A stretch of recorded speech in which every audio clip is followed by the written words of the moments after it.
Rule 2 of the Agriculture Criminal Accessory after the fact of murder under section 392(1) of the Penal Code Act. The powers of this court in criminal revision are laid out in sections 48 and 50 of the Criminal Procedure Code Act. In this particular case, the main issue for consideration of this court is to determine whether the magistrate had decision to take plea on a charge sheet with the count of murder. It is argued by the applicants that the magistrate didn't have jurisdiction to take pleas of A2, A3, F1, and A5. The basis for this argument is that they are jointly charged with A1, who is charged with a capital offense for which the chief magistrate lacks jurisdiction. Omuhorereza weye n'ingashoroya yabasa kwimuka nangwa no kushaba kwabasa okumuhereza beyero kandi honatyo akaguma nahoza ariko gahera kugira ngo embera yeye nimbe munonga bitkotechi yarge yachanga. Clients who are just given birth needs a chair to sit. Is it okay if we give her a chair? She can sit? Much obliged, my lord. My lord, at the last hearing we had also said we would mention no, I'm sorry. My lord, this matter is coming up for mention. My lord, we filed and served the application and affidavits in support of the application. The application and the affidavits in support of the application on the 10th of January 2024.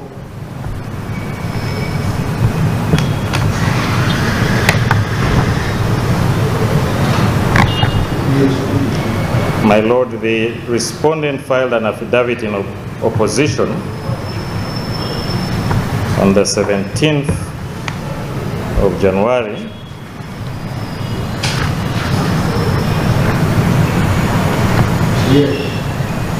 And therefore, my lord, plead on the 17th of January, my lord. My lord, we are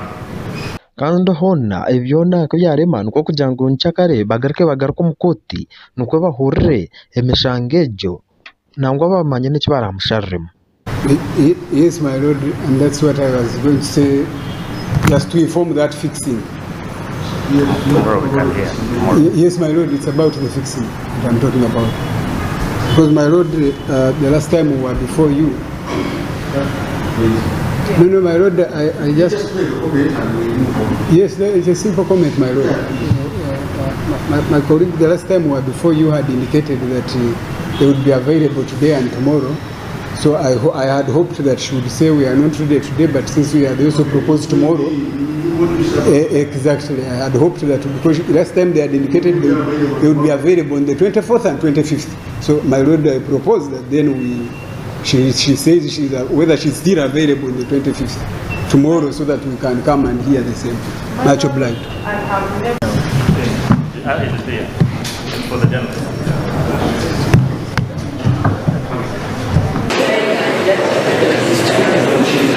We're discussing with our clients. Zasim wa Gntv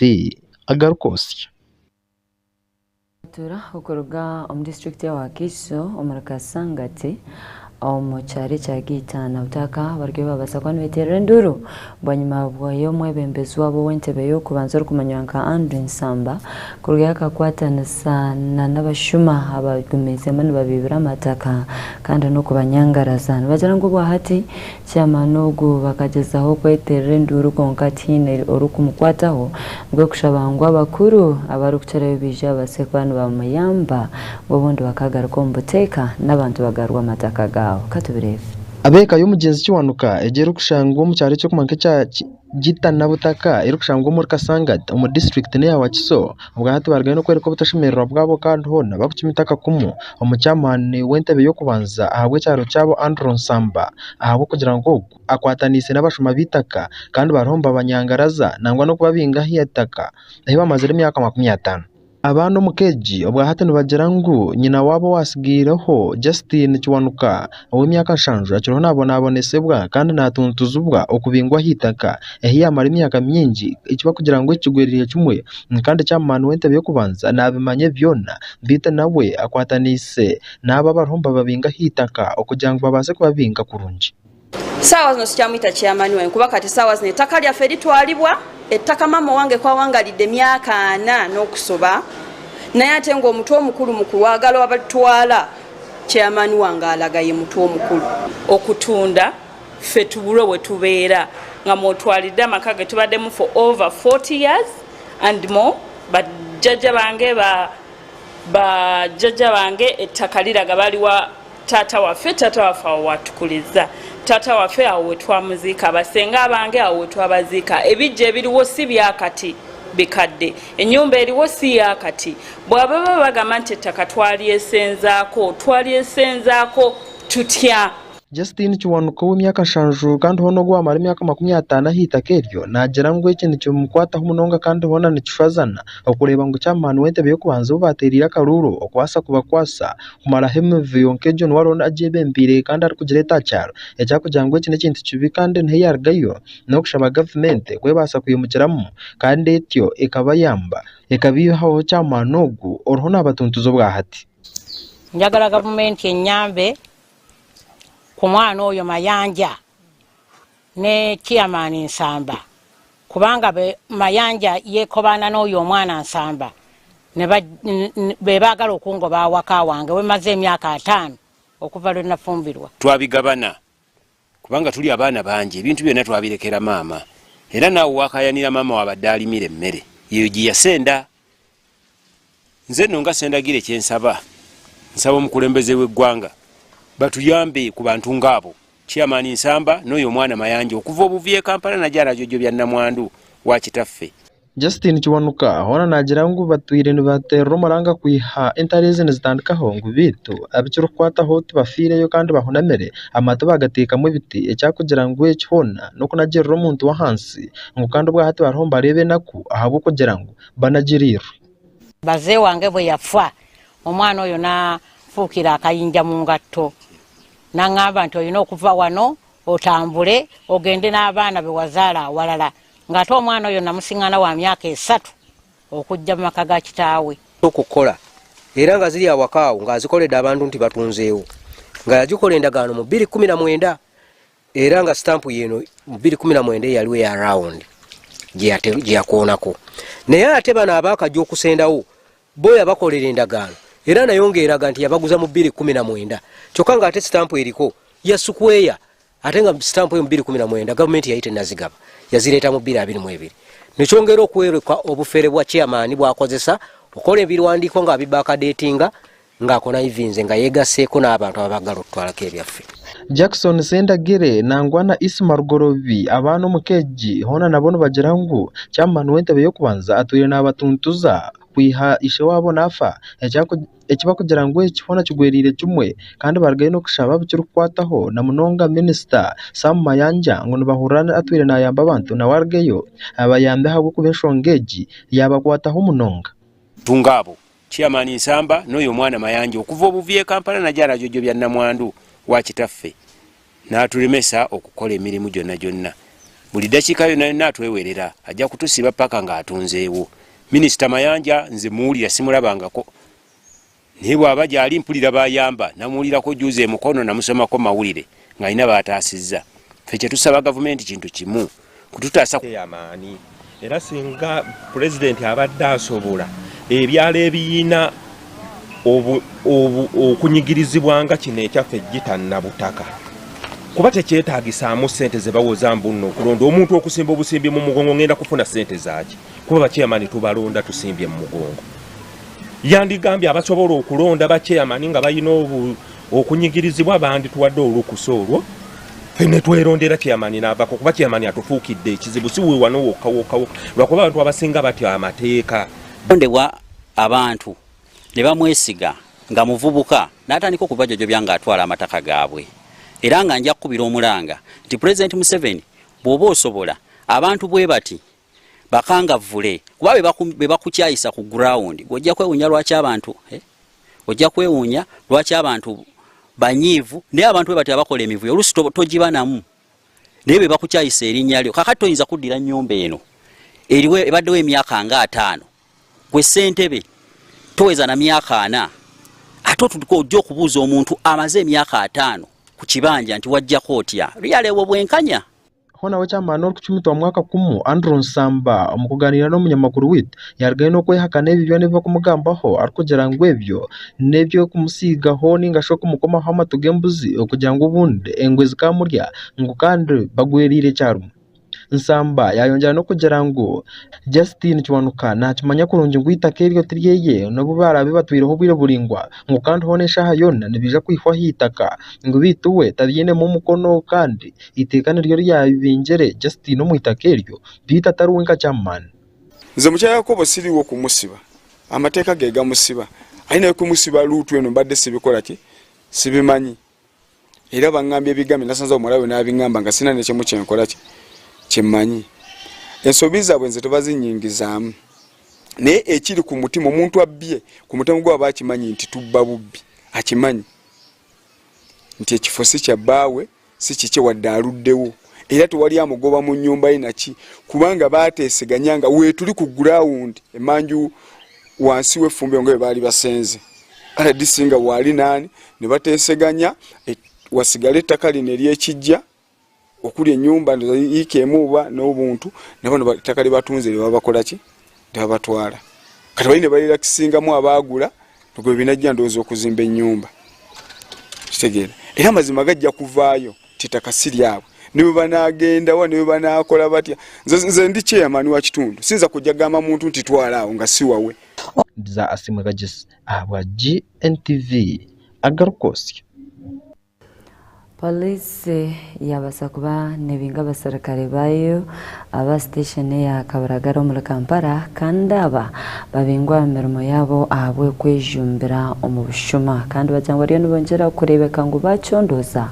bakwata naba babire nibiba nabo katubirebe. Polisi muri Kampala hono bwa hati yahereze kurgayo no kubinga abasirikare bana kurga mirimo yabo kandi aba batwire mbakora na police station eri ku manke ya Kabaragara umuri Kansanga banyuma yabo kurgayo kandi hona bakejombera omukwiba sente ezibarigire bakiba mu Kenya ebiro by'okwezi 17 ukwezi ko kubanza omwaka no kwenyini ogwe 2024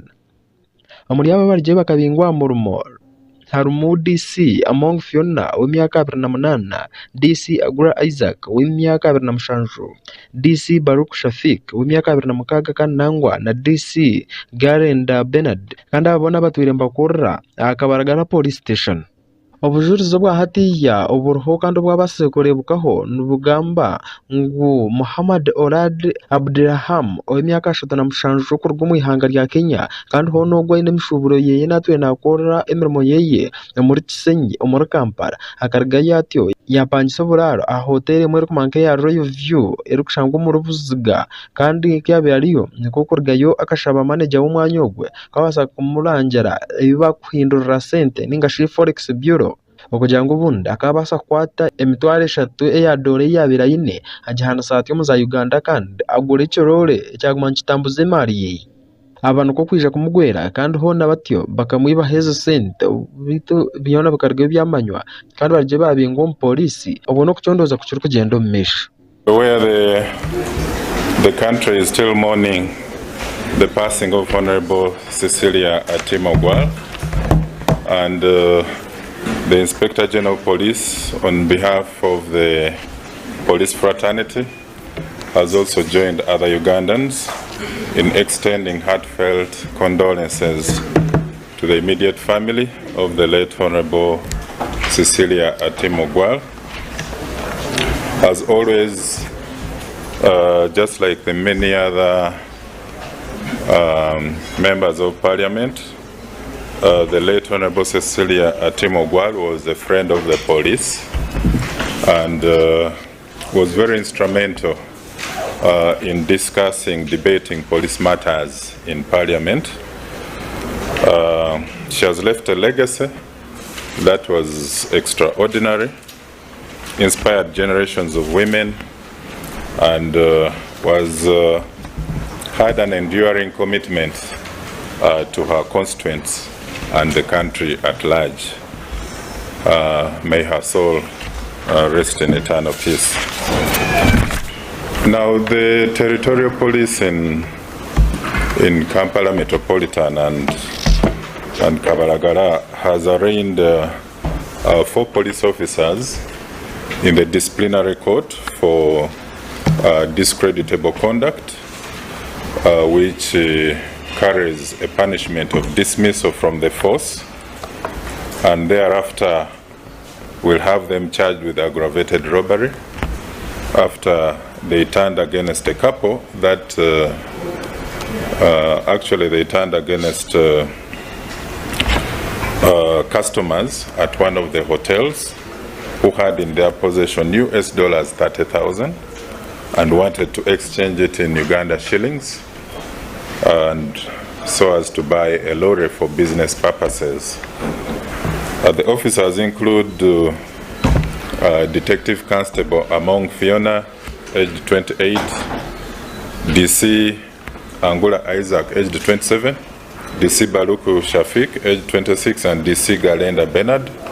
all attached to Kabalagala Police Division. In our findings, we established that on the 17th of January,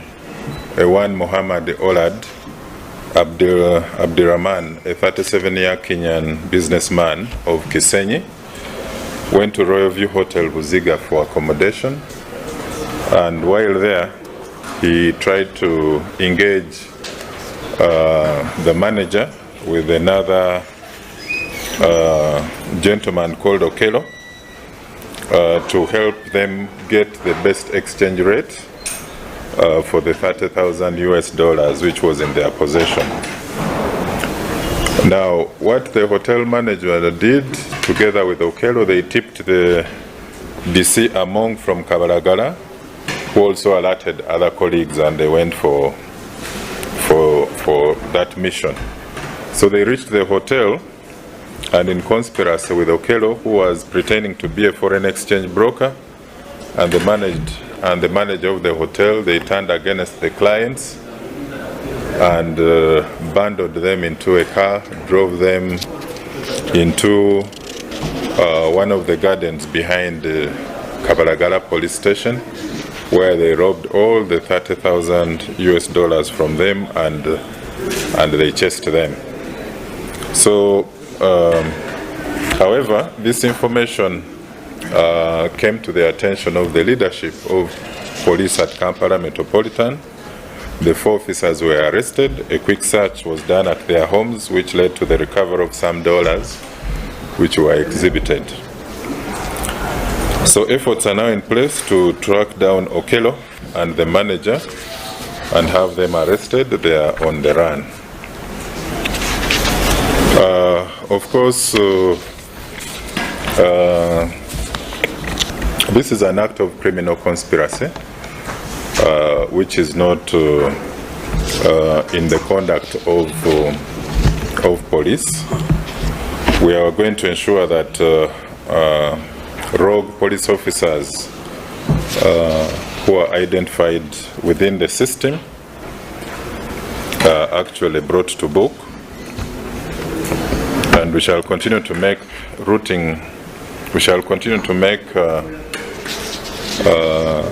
the fight against corruption and misconduct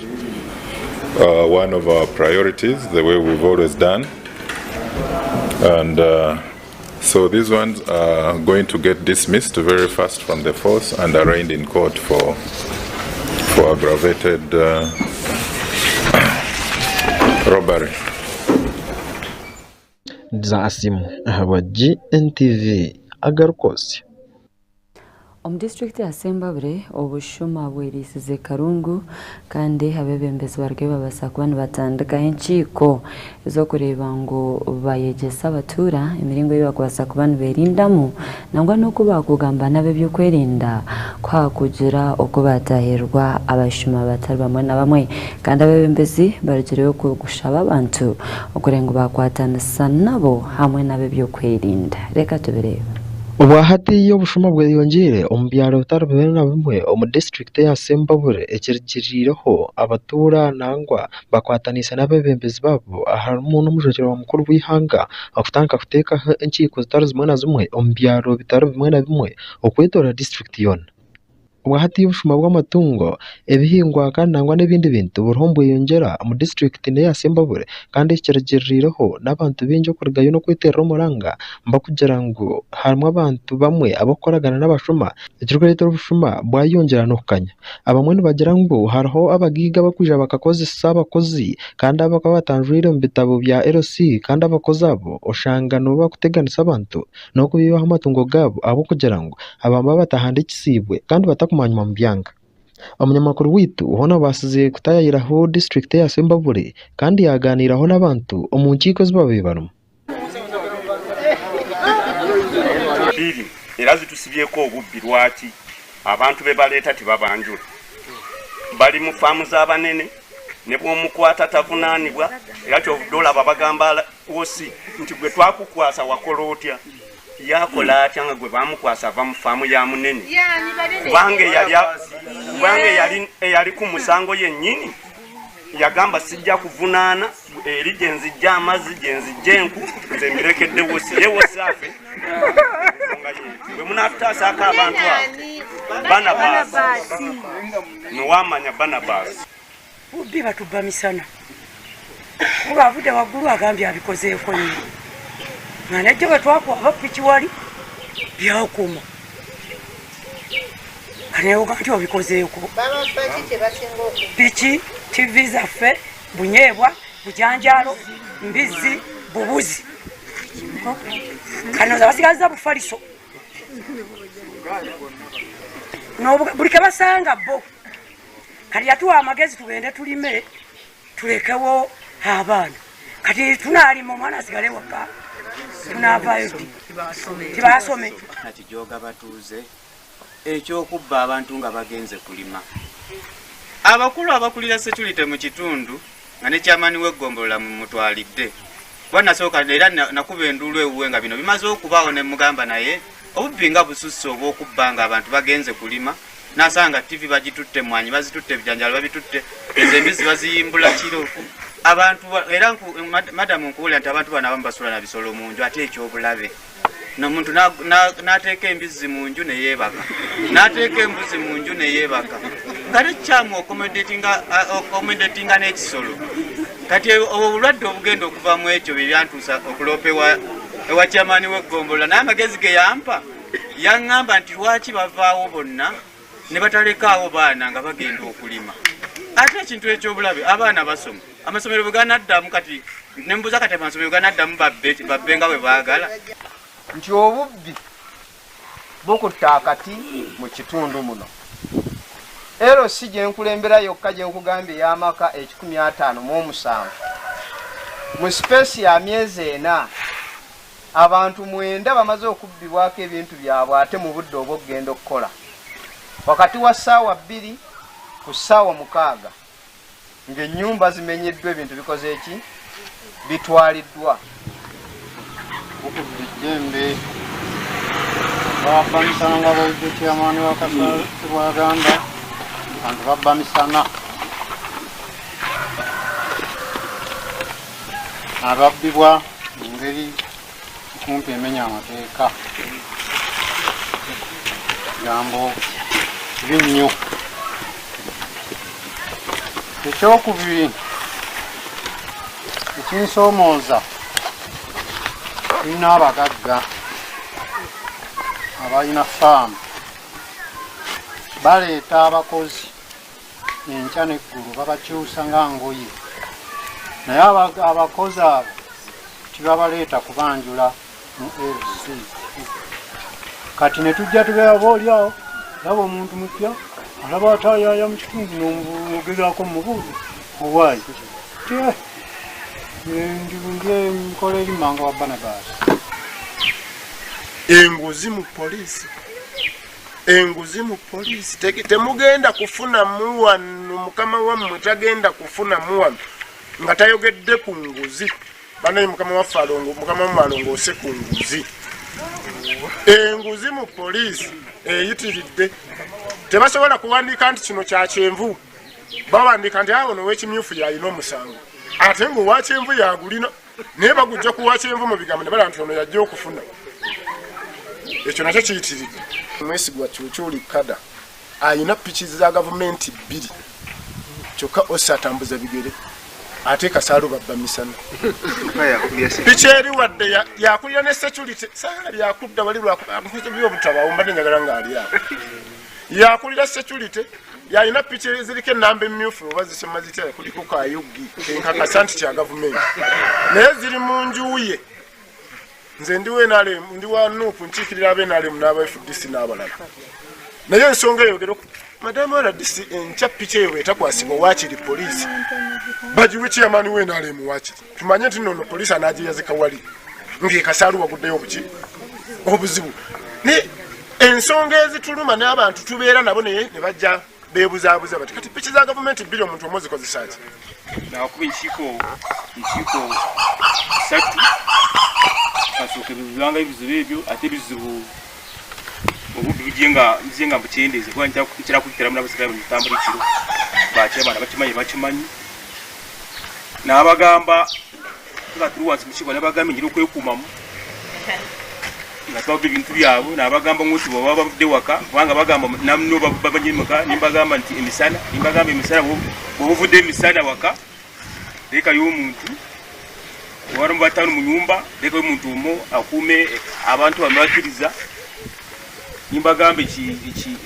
ekinaalema mukwire kasumu bakakuba era madawo nokuteeka kati tubikorako bulungi ebero tujja kukikorako era ndi ku ground madam RDC mpaka ekintu kino kiteredde kugula ku ground isimu zaabwe nzirina naye problem nkagansire ekyayogedde transport yensumbu wana DPC atupolimisinga kukuwa piki tugirinze omwezi guno eyinza okutuuka kaakati kye muyina okukola ku nsonga eyo kwe kuddamu okutuusa village committees coordinator atugambye obupapula mubuwandiike temutira baana ku liisi omuzadde omw abeera n'ogwana nga ku kyalo ogwo kwegamba gwafuuka kizibu mugumanyi temugwogerako baguwandiike obupapula mubuwe osi abuzingulule ng'agenze ajja bapiikinga era tujja bapiikinga za asimu ahabwa Gntv AGARIKWOTSYA webere mnonga desire simwe agongoto abatwenero mu abaziugu kandi webere kutwegitaho Gntv evening special nero kubani kuretaho nandi EVAS AKANKWASA murare kurungi